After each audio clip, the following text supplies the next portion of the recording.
I want to take you through the government's actions in the past couple of days. First, it's industrial relations law changes. The government says these have the deliberate aim to raise wages. That's inflationary, right?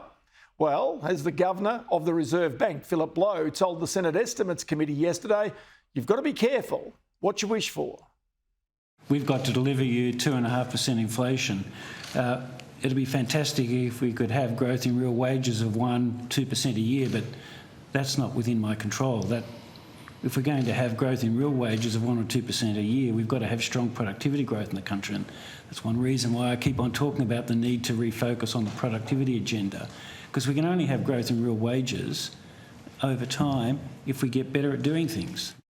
Only growth in real wages if we get better at doing things. Then today, an article in The Australian, not refuted by the government, that is considering directly assisting families and business for the increasing cost of energy. Remember, from the budget, energy prices are set to rise 56% in the next 2 years, but direct assistance would also cause inflation. Now, that's not my view. That's the view of the Treasurer just days after the budget when I interviewed him at a Business Sydney event. If you think about the three paths you can go down here when you're dealing with this challenge, number one is the tax system. Number two is spending, effectively subsidising either industries or households. The third category is regulation. The middle one would be inflationary, technically, wouldn't it? Yeah, I think so. At least that's the thing that gives us pause. You don't want to take any options off the table into the future. But that does give us pause about that. Mailing out cheques in the way that the UK and others have done does have its own share of challenges associated with it.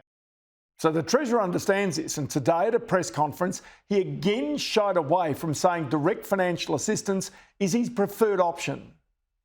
Well, we've made it really clear that our preference is to act on the regulatory front rather than on the tax front. And so our intention is to try and find a way to use regulatory levers to impact these price rises so that the price rises we see in our economy are not what was forecast in the budget.